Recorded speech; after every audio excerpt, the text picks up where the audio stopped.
વડોદરામાં યુવકે પત્નીના પૂર્વ પ્રેમીને સરા જાહેર છરીના ઘા ઝીક્યા। વડોદરા શહેરના જૂના પાણીગેટ પોલીસ સ્ટેશન સામે જ ખૂની ખેલ ખેલાયો હતો। રોડ પર ખુલ્લેઆમ એક યુવકે તેની પત્નીના પૂર્વ પ્રેમી પર સરા જાહેરમાં છરીના ઘા ઝીક્યા હતા। વિશાલ કહાર નામના યુવકે મોહમ્મદ હુસૈન જુલ્ફિકાર અલી સૈયદને ઉપરા છાપરી છરાના ઘા ઝીકી આંતરડા બહાર કાઢી નાખ્યા હતા। દ્રશ્યમાં જોઈ શકાય છે કે આરોપી વિશાલ કહાર મોટા છરા સાથે પાણીગેટના યુવાન પર તૂટી પડ્યો। પહેલો ઘા વાગતા જ યુવક નીચે પડી ગયો હતો, જે બાદ હુમલાખોરે છરાના ઉપરા છાપરી ઘા મારવાના શરૂ કર્યા। આ જોઈ ત્યાંના આસપાસના લોકો ઇજાગ્રસ્તને બચાવવા આવ્યા હતા। હુમલાખોરોને ખેંચીને લઈ જતા અને સાથે ઇજાગ્રસ્તોને પણ અન્ય વ્યક્તિ લઈ જતો હતો, ત્યારે આરોપીએ તેના પગ ખેંચી ફરીથી છરા માર્યા। લોકોએ યુવકને બચાવી 108 મારફતે સયાજી હોસ્પિટલ ખસેડ્યો, જ્યારે આ હુમલાને અંજામ આપનાર વિશાલ ભાગી છૂટ્યો। આ હુમલો આડા સંબંધને કારણે કરવામાં આવ્યો હોવાની પોલીસને શંકા છે। ઘટના બાદ પોલીસના ઉચ્ચ અધિકારીઓ ઘટના સ્થળે દોડી આવ્યા, જ્યારે હુમલામાં ઇજાગ્રસ્ત યુવકનું સારવાર દરમિયાન મોત નીપજ્યું। આ મામલે પોલીસે અલગ અલગ ટીમો બનાવી હત્યાને અંજામ આપનાર હત્યારાને ઝડપી પાડવા પોલીસે ચક્રો ગતિમાન કર્યા। બીજી તરફ યુવકના મોતને લઈને પરિવારમાં ભારે શોકની લાગણી પ્રસરી ગઈ છે। સાપુતારામાં આર્મી જવાનોની ટ્રક પલટી તો કલોલમાં થયો ટ્રિપલ અકસ્માત।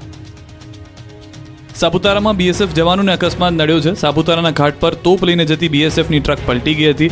મહારાષ્ટ્રથી નાસિક રાજસ્થાન બોર્ડર પર જવાન ટ્રકમાં ટેન્ક લઈને જઈ રહ્યા હતા, ત્યારે કોઈ કારણોસર ટ્રક પલટી મારી ગઈ, જેથી 3 જવાનોને ઈજા પહોંચી, જેમને વધુ સારવાર માટે હોસ્પિટલે ખસેડવામાં આવ્યા। ટ્રક આખો ઊંધો વળી ગયો હતો, ટેન્કથી રોડ બ્લોક થઈ ગયો હતો।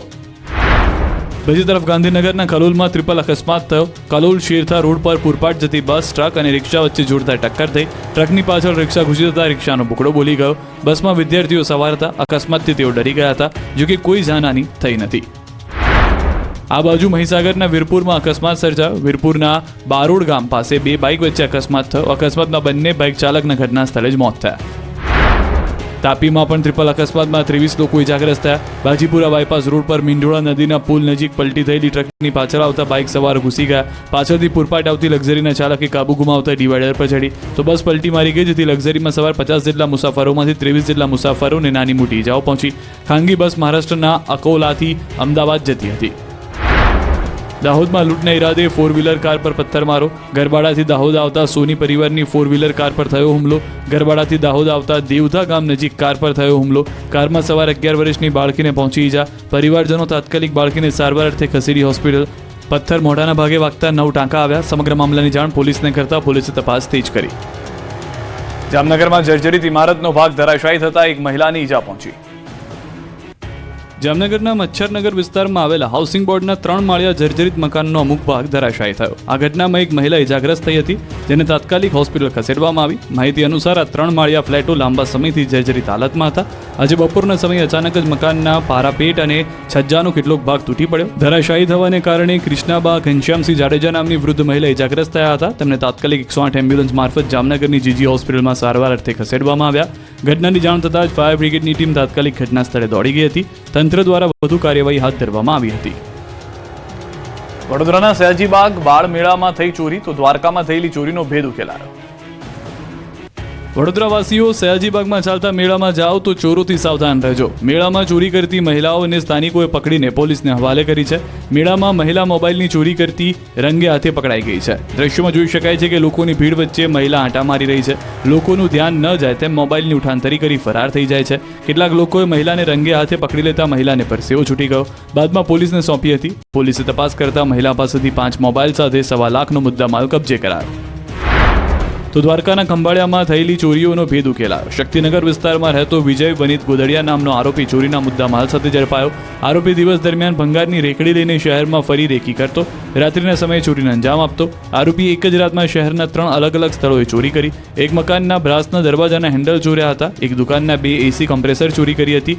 એક ખાનગી બેંકના 3 એસી કમ્પ્રેસર પણ ચોર્યા હતા। પોલીસે આરોપી પાસેથી કુલ 1,15,000નો મુદ્દામાલ કબજે કરી આગળની તપાસ હાથ ધરી છે। ડાંગમાં દીપડાના ચુંગલમાંથી દાદીએ પૌત્રીને બચાવી બૂમ કરતા દીપડો ઊભી પૂંછડીએ ભાગ્યો। ડાંગ પંથકમાં દીપડાની દહેશત દિવસે ને દિવસે વધી રહી છે, ત્યારે ડાંગના દહેર ગામે આદમખોર આવી ચડ્યો હતો અને ઘર આંગણે રમી રહેલી 5 વર્ષીય રિયા નામની બાળકીને શિકાર સમજીને ઉઠાવી ગયો। ધામદ વિહીર ફળિયામાં જ્યારે બાળકીને દીપડો ઉઠાવી જતા બાળકી રડવા લાગી, તેનો અવાજ સાંભળી બાળકીના દાદી બચાવવા માટે દોડ્યા। દાદીએ બૂમાબૂમ કરતા દીપડો ડરીને બાળકીને છોડીને ભાગી ગયો।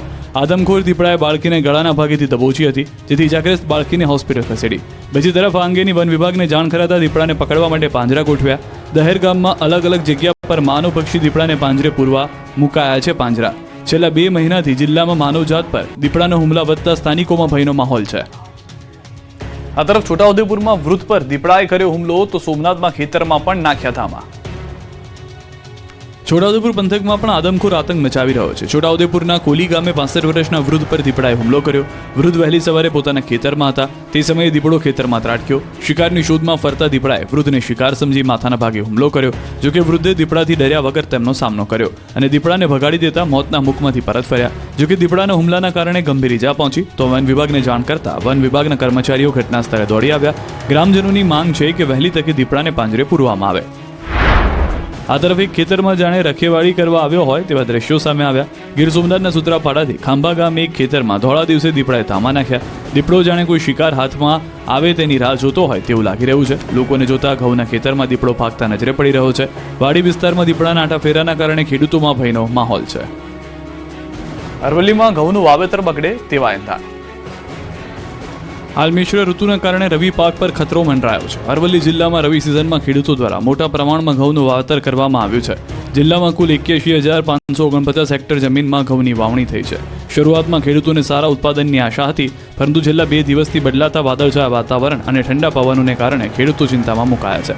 હાલના વાતાવરણના પલટાથી ઘઉંના ઉતારામાં આશરે 10% ઘટાડાની ભીતિ સેવાઈ રહી છે.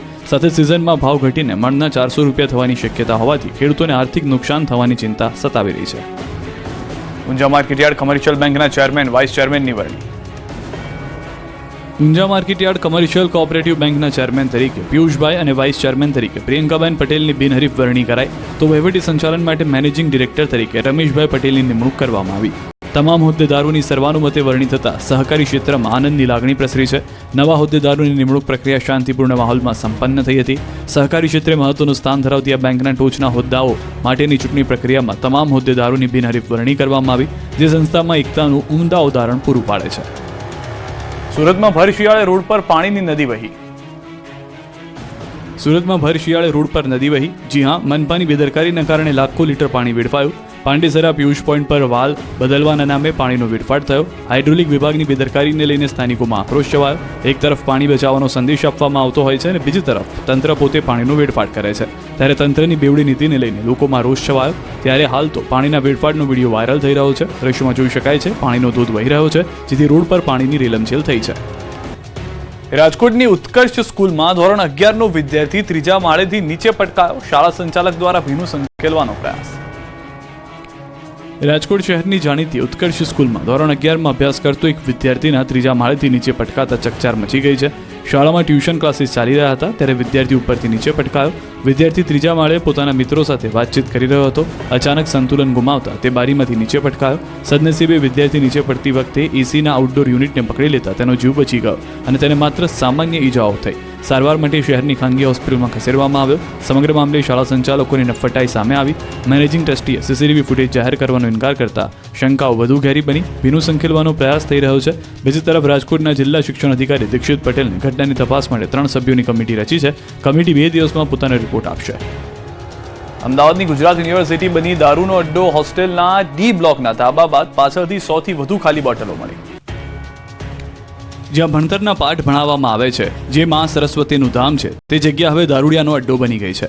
દારૂ પીવા માટેની સૌથી સુરક્ષિત સ્થળ બની ગયું છે ગુજરાત યુનિવર્સિટીનું કેમ્પસ, જે આ દ્રશ્યો જ પુરવાર કરે છે. ગુજરાત યુનિવર્સિટીમાં પહેલા ગાંજાના છોડ, પછી ખુદ શિક્ષણ મંત્રીએ જ સફાઈ કરતા દારૂની બોટલ શોધીને હવે ફરી એકવાર પહેલા હોસ્ટેલના ડી બ્લોકના ધાબા પરથી 10થી વધુ ખાલી બોટલ મળી આવી અને બાદમાં ડી બ્લોકની પાછળ ચેક કરતા પહાડ ખડકાઈ જાય એટલી બધી દારૂની ખાલી બોટલ મળી આવી, જેને લઈને શિક્ષણ જગતમાં ખળભળાટ મચી ગયો. ગુજરાત યુનિવર્સિટીના 3 સિક્યુરિટી એજન્સી હોવા છતાં આખરે આ દારૂ પાર્ટી ચાલતા વિરોધ ફાટી નીકળ્યો છે. જ્યાં ત્યાં દારૂની ખાલી બાટલીઓ મળી આવતા એનએસયુઆઈ દ્વારા વિરોધ પ્રદર્શન કરવામાં આવ્યું હતું. મોટી સંખ્યામાં એનએસયુઆઈ કાર્યકરોએ ગુજરાત યુનિવર્સિટી કેમ્પસમાં પહોંચી હાથમાં પોટલી લઈ પ્રતિકાત્મક રીતે દારૂની મહેફિલનો વિરોધ કર્યો હતો. પોસ્ટર સાથે સૂત્રોચ્ચાર કરી હલ્લાબોલ કર્યો. કુલપતિ અને રજિસ્ટ્રારને રજૂઆત કરવામાં આવી. બંનેમાંથી એક પણ હાજર ન રહેતા એનએસયુઆઈના કાર્યકરોએ રજિસ્ટ્રારની ખુરશી પર પોટલીઓ મૂકીને વિરોધ નોંધાવ્યો. પરંતુ સવાલ એ છે કે અહીં દારૂ કેવી રીતે પહોંચ્યો અને કોણ કરી રહ્યું છે દારૂ પાર્ટી. અમદાવાદ એરપોર્ટ બાદ ગ્રામ્ય કોર્ટને બોમ્બથી ઉડાવી દેવાની ધમકી મળી. અમદાવાદ શહેરને ધણધણાવવા માટે ફરી એકવાર ખોટી ધમકી મળી. અમદાવાદ શહેરમાં ફરી એકવાર ગ્રામ્ય કોર્ટને બોમ્બથી ઉડાવી દેવાની ધમકી મળતા સુરક્ષા એજન્સીઓમાં દોડધામ મચી છે. અમદાવાદ ગ્રામ્ય કોર્ટને બોમ્બથી ઉડાવી દેવાની ધમકી ભર્યા ઈમેલ મળતા police, dog squad, bomb squad સહિતની એજન્સીઓ કોર્ટ પર પહોંચી અને તપાસ હાથ ધરી છે. આ પહેલા 5 જાન્યુઆરીએ પણ અમદાવાદ ગ્રામ્ય કોર્ટને બોમ્બથી ઉડાવી દેવાની ધમકી મળી હતી.